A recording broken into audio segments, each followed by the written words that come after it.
Hi, I am Jason Lee from Simons Berkeley, and this talk will be on a nearly optimal all-pairs min-cuts algorithm in simple graphs, joint work with Debmalya Panigrahi from Duke and Thatchaphol Saranurak from New Michigan. So in this talk, we'll be considering the all-pairs min-cut problem, which is given a graph, find for every pair of vertices S and T, the value of the minimum cut separating S and T, or in other words, the minimum number of edges to delete to disconnect S and T from the graph. So in this talk, we'll be viewing all graphs as undirected. So naturally, this problem, as stated, has a rather large output size. We need to output one number for every pair of vertices S and T, so the output size is quadratic. So in other words, a quadratic algorithm, an hour running quadratic time is actually optimal for this problem. Now, a closely related notion is a Gomerhue tree, which you can think of as a weighted tree that encodes all pairwise min-cuts. So this is a think of it as a data structure that has only linear size, and is able to encode the all pairs min-cut problem. So now for an algorithm to compute a Gomerhue tree, we think of a linear time algorithm as optimal because again the output size is linear in this case. And of course, it's known that from a Gomerhue tree, we can efficiently recover all pairs min-cuts in the optimal quadratic time. So given a Gomerhue tree, we can solve the all pairs min-cut problem in quadratic time.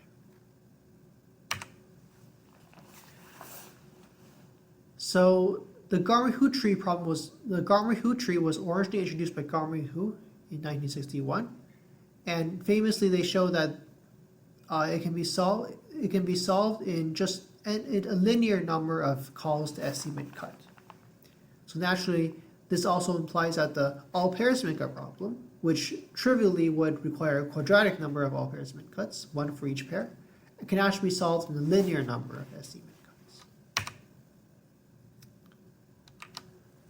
And surprisingly enough, this bound is actually the best known for general graphs, even 60 years later. So for general undirected weighted graphs, nothing better is known to compute a Gomerhue tree, or even all pairs min-cut in time faster than just calling n-1 calls to SC min-cut.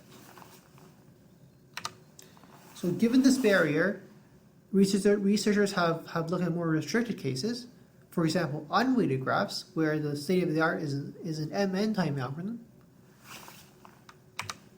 And a more recent line of work focuses on simple graphs. These are graphs that are unweighted, but also they have no parallel edges. So between any two vertices, there's almost one edge. And in this case, a recent breakthrough by Aboud, Krauthammer, and Trabelsi showed the first subcubic algorithm in this special case. And in this work, we improve upon their result, and we show concurrently to their paper that also appears in this FOCS that there's a quadratic time algorithm for Gomerhue tree and all pairs min-cuts for simple graphs. And in the particular case of all pairs min-cuts, this algorithm is optimal.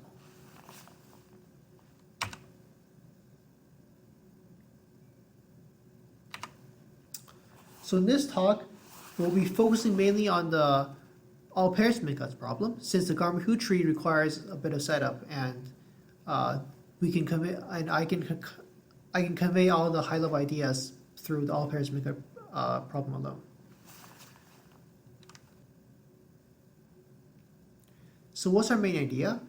At a high level, our main idea is we'll be spending a single SC min-cut time to compute many SC min-cut calls. So in other words, we're not able to avoid computing linear number of SC min-cuts in total, but we're able to group a lot of these calls into a single SC min-cut call to speed up the process, to speed up the algorithm. And one key technical tool we'll be using is the isolating cuts procedure, discovered independently by Lee and myself and Panigrahi, and also Aboud, Krauthammer, and Trabelsi. And this,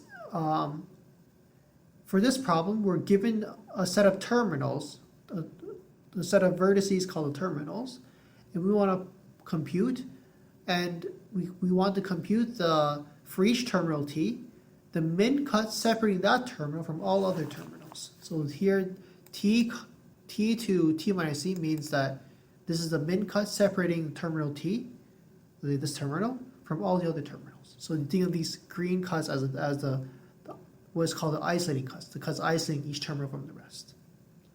And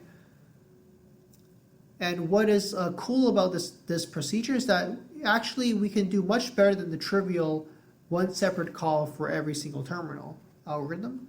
Turns out we can compute all these min cut calls in just log n many SC min cut calls. So we're somehow able to fold a lot of these computations into just a small number of SC min cut calls. Now in our case, we might want to ask, when does this isolating cuts procedure capture the true SC min cut values? So here the isolating cuts procedure solves a kind of a strange problem that separates one terminal from all the rest, and not quite the problem of separating some two fixed terminals S and T. So now one beginning question we can ask is, when are those two problems actually the same? Well, it turns out, suppose ideally, if the SC min cut also happens to be a cut that isolates the terminal S from the rest, then in that case, the SD min cut is a valid isolating cut for S. But on the other hand, any isolating cut for S is also a valid ST cut, since T is a terminal in this set. So therefore, these two must be the same, and therefore, the SC min cut must equal the minimum isolating cut isolating S. So put differently, when this happens, the two cuts are the same when the only terminal on S's side is just S itself.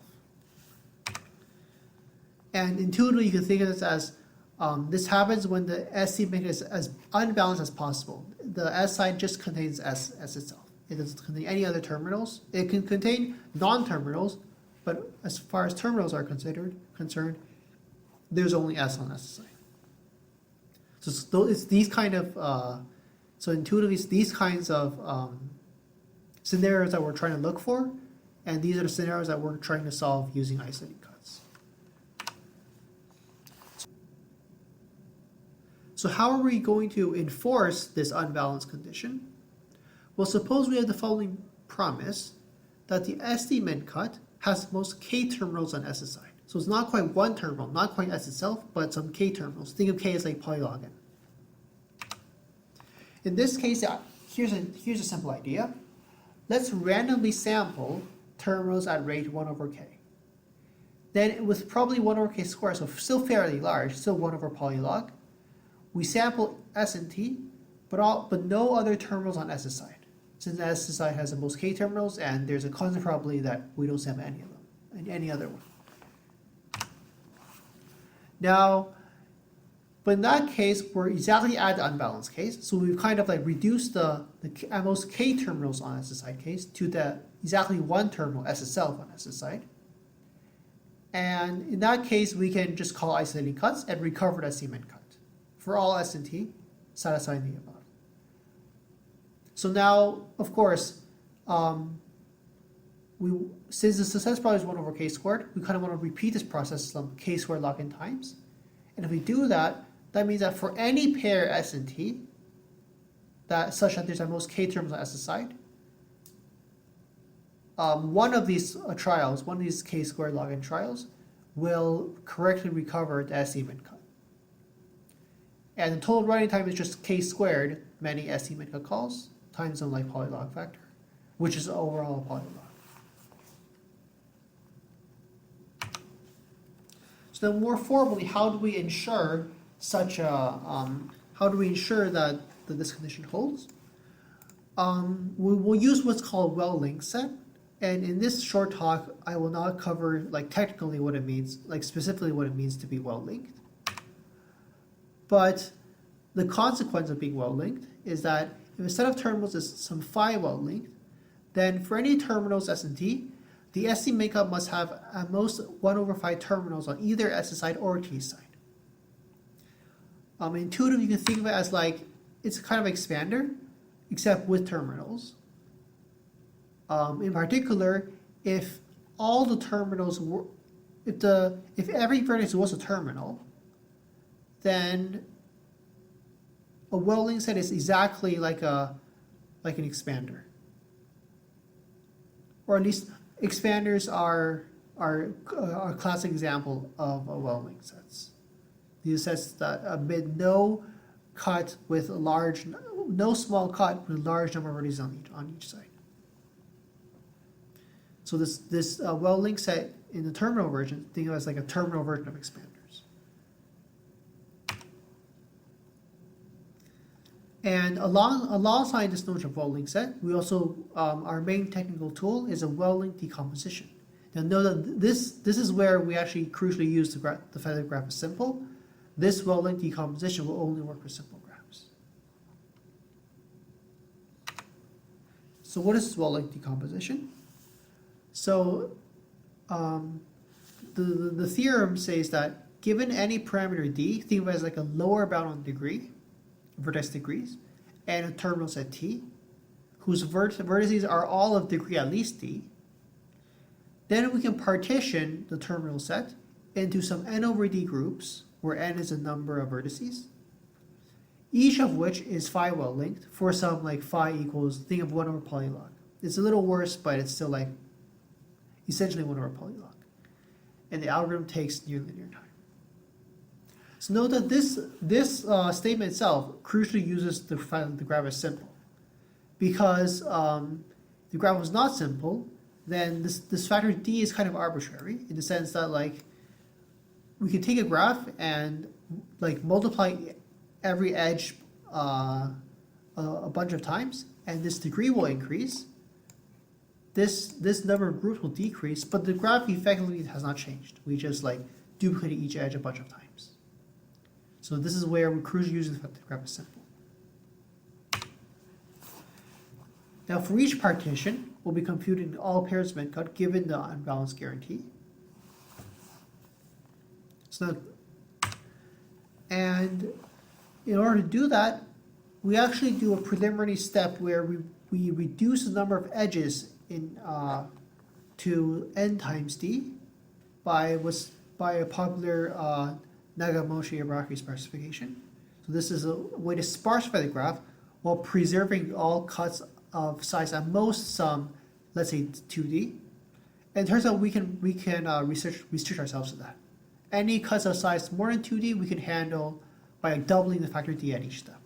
So our final algorithm is something like we double the value d on each step, and we only consider cuts of size between d and 2D on each step. Now let's say we assume ideally that we have a linear time SC makeup algorithm. Then recall that this for a well-linked set, we can compute the all pairs min cuts in just polylog many ST min cut calls.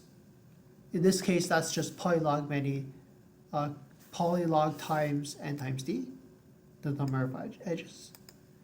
And this exactly multiplies to n squared. So this is like really where we're getting n squared from. So you can think of this as like the larger the degree d, the better this partition scheme becomes. Well, we get much fewer groups of vertices once the degree is high. But of course, on the other hand, if the degree is high, then the graph is denser, and therefore there's more edges, and we pay the factor d in the second factor. But on the other hand, but fortunately these factors d cancel and we get n squared overall.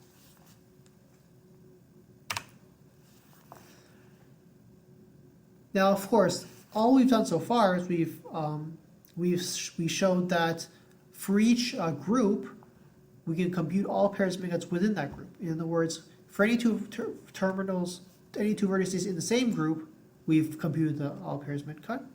We compute the min-cut value. But what about vertices in different groups? Well, in this case, it's not too hard, but it does require going through the full power of the Garmin tree. So this essentially concludes my talk. Once again, the main result is a near optimal all pairs manual algorithm for simple graphs that runs in time n squared. Once again, it's not quite optimal for Garmin tree since the output size is much smaller. And our new technical idea was this well-linked decomposition, which is decomposing a vertex set into these well-linked sets. And note that this decomposition only works for simple graphs, and that is indeed one caveat in our approach.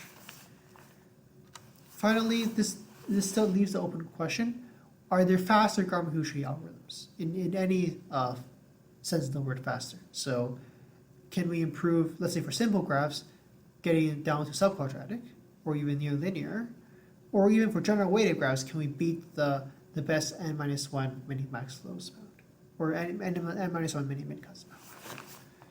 So recently, there has been very exciting progress in submission. Some of these works are already posted on the archive, and I hope I can talk more about them in a future conference. Thanks for listening.